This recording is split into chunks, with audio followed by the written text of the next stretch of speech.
Jangan lupa like and subrek ya guys. Selamat mendengarkan. Tentu saja, mengatakan bahwa dia akan bisa makan pil Gathering Key seperti permen adalah klaim yang agak sombong. Namun, mengingat keterampilan Yao Lao, dengan bahan yang cukup, membantu Xiao Yan memurnikan puluhan pil pengumpulan Qi bukanlah masalah.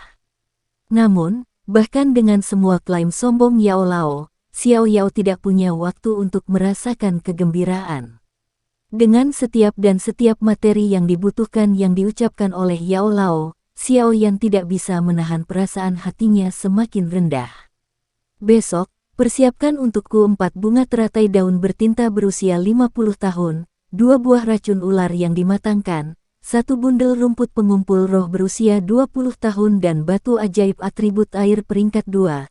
Terdengar suara acuh tak acuh Yao Lao dan ketika dia melihat Xiao penampilan yang kaku dan jauh, dia tidak bisa membantu tetapi terkejut. Apa masalahnya? Inky Leaf Lotus berusia 50 tahun. Bunga seusia itu dijual seharga 3.000 koin emas dan itu hanya untuk 1 bunga. Buah racun ular yang dimatangkan.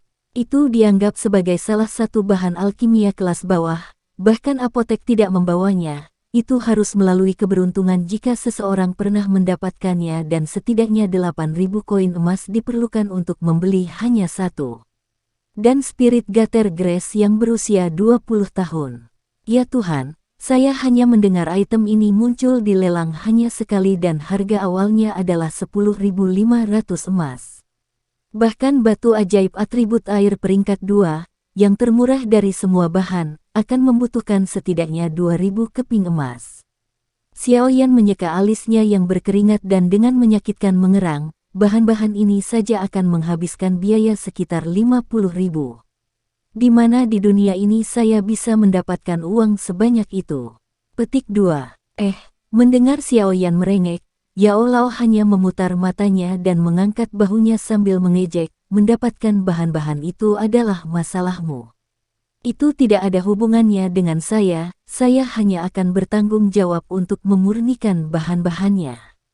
Petik 2. Sialan. Biaya untuk semuanya akan menjadi terlalu tinggi. Jika aku benar-benar akan makan mengumpulkan bubuk Qi seperti permen, aku takut bahkan kekayaan Xiao Clan tidak akan mampu menutupi biaya. Memarahi dirinya sendiri, Xiao Yan meraba kartu hijau yang dia sembunyikan di bawah bantal dengan sedikit penyesalan. Dengan putus asa, dia berkata, saya hanya memiliki 10.000 emas tersisa dari menjual Foundation Elixir, tidak cukup untuk membeli bahan-bahan yang Anda butuhkan. Hehe, Ya Fei pasti akan membantu paman menemukan materi itu. Saat saya mendengar satu kali menyebutkan salah satu item, saya akan segera memberi tahu paman.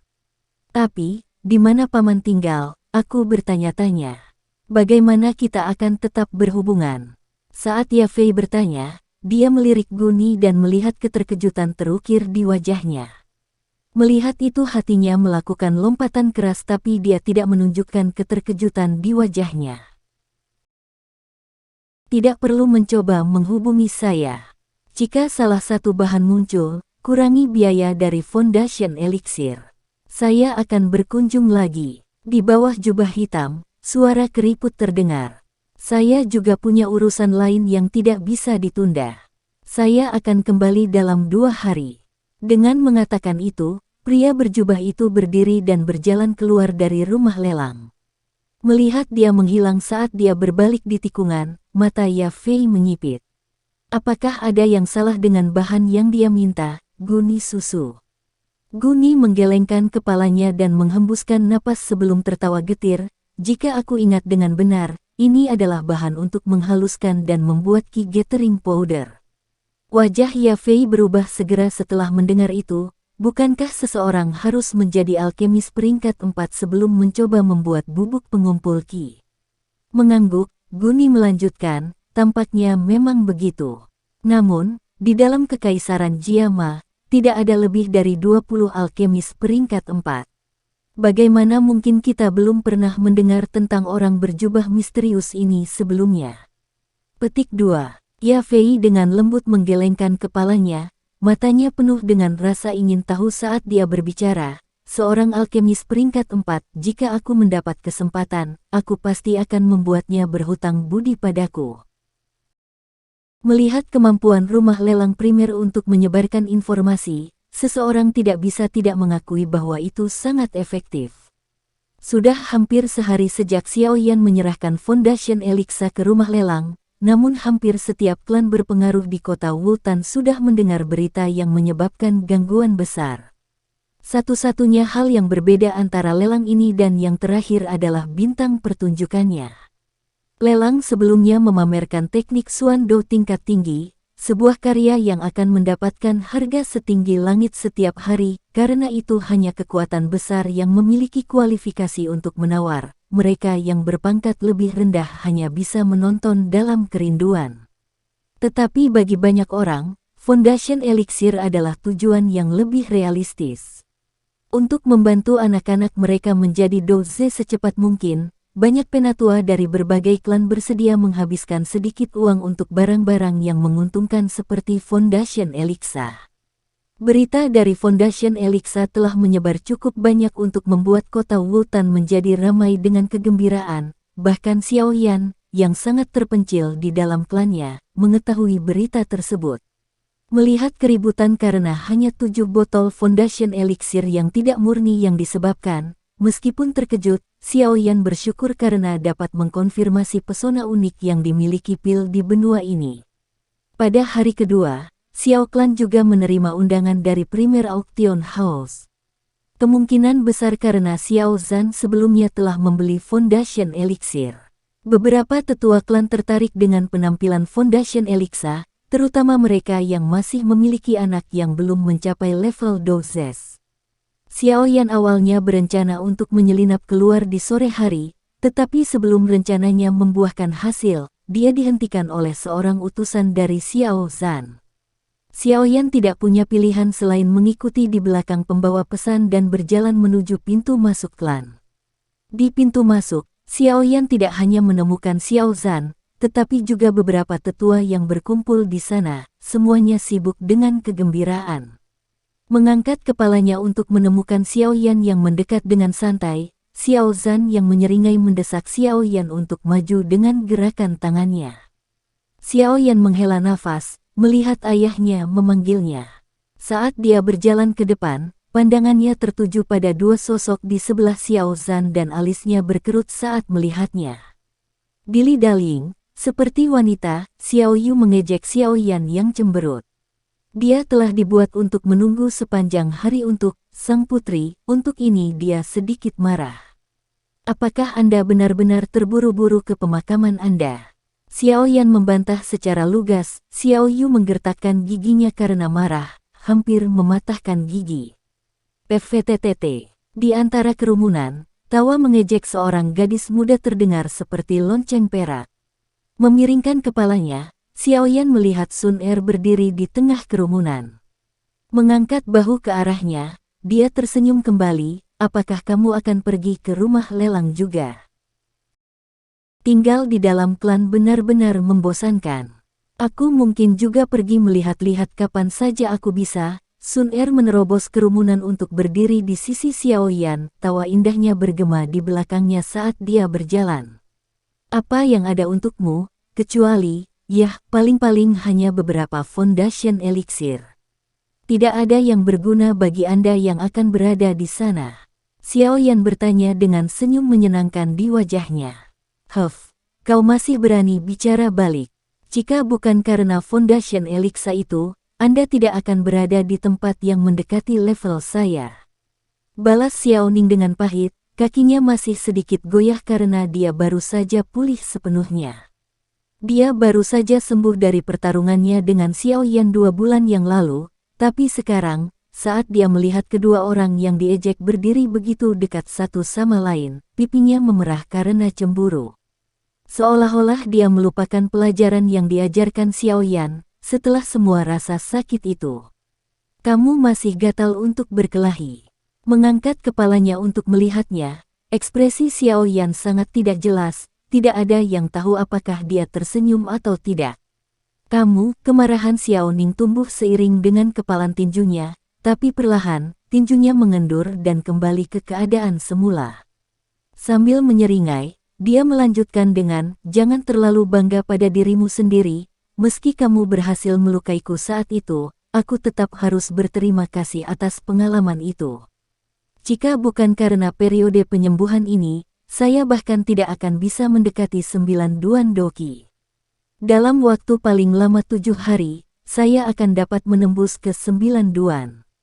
Setelah itu, kita akan melihat siapa yang ingin bertarung lagi dan siapa yang akan menjadi pemenangnya."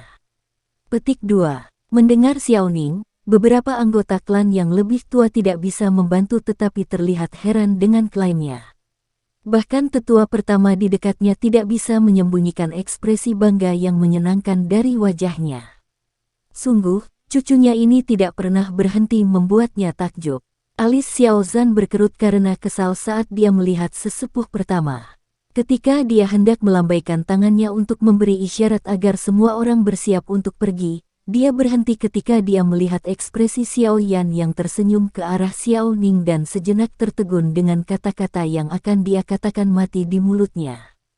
Menghadapi Xiao Ning, yang wajahnya masih menyeringai sombong, Xiao Yan menguap setelah hening sejenak. Kemudian dia mengangkat bahu dan berbicara dengan nada netral, "Yah, ini cukup memalukan. Beberapa hari yang lalu, saya tidak sengaja memasuki 9 Duan Qi. Aku khawatir kamu masih selangkah di belakang." Petik 2. Tepat setelah mendengar Xiao Yan, semua klan di sekitarnya terdiam. Tampak kaget dan keheranan muncul di wajah semua orang saat mereka menyaksikan wajah Xiao Yan tanpa ekspresi. Xiao Yan mengatakan dia menerobos secara tidak sengaja. Tidak tahu apakah mereka harus tertawa atau menangis, semua orang memiliki pemikiran yang sama. Anak ini sengaja memukul Xiao Ning di tempat yang paling menyakitkan, Xiao Ning yang malang dan malang. Seringai arogan Xiao Ning menjadi kaku saat dia mendengar Xiao Yan. Mulutnya mulai bergerak pelan, dan tenggorokannya gemetar. Dengan tatapan tak tergoyahkan pada Xiao Yan yang berlangsung selama beberapa waktu, Xiao Ning akhirnya mundur dengan tatapan sedih. Dia berpikir bahwa dia bisa mendapatkan wajah dengan terobosan yang diharapkannya, tetapi siapa sangka bahwa dia bertemu dengan pernyataan yang bahkan lebih mengejutkan. Tangan seperti giok menopang Xiao Ning yang agak tertindas saat Xiao Yu memelototi Xiao Yan dengan marah, seolah mencoba untuk membakar lubang padanya. Anehnya, dia tidak mengatakan apapun untuk mengejeknya, hanya berpikir pada dirinya sendiri, bagaimana tepatnya bajingan kecil ini berlatih. Hanya 2 bulan, bagaimana dia bisa mencapai Duan ke-9? Petik 2. Meskipun ada darah buruk di antara mereka, Xiao Yu masih terpesona oleh kemajuan pesat Xiao Yan. Haha, suara tawa menggelegar dari Xiao Zhan, kekesalan sebelumnya memudar saat dia melihat wajah terkejut dari klannya. Melirik ke arah sesepuh pertama, dia tersenyum dan berkata, "Ayo pergi, pelelangan akan segera dimulai. Penundaan lagi dan kita akan kehilangan kesempatan kita." Melihat para tetua berjalan keluar dari pintu utama, Xiao Zhan tidak bisa menahan diri untuk tidak berbalik dan dengan senang hati mengacak-acak rambut putranya. Dia memuji Xiao Yan dengan nada gembira, "Tidak buruk, kamu telah membuat ayahmu bangga lagi." Fogi tua itu, sesepuh pertama, terus-menerus berbicara tentang seberapa besar bakat cucunya sampai aku hampir merasa ingin bunuh diri dengan jengkel. Dia jelas ingin klannya berinvestasi dalam sebotol Foundation Elixir untuk cucunya.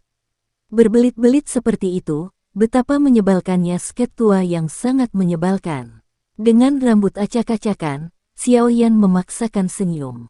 Dia dengan polosnya merentangkan tangannya sambil mengambil langkah keluar dari pintu utama saat dia dengan enggan menjawab, "Awalnya, aku tidak ingin mengungkapkannya tetapi dia hanya harus memaksa tanganku."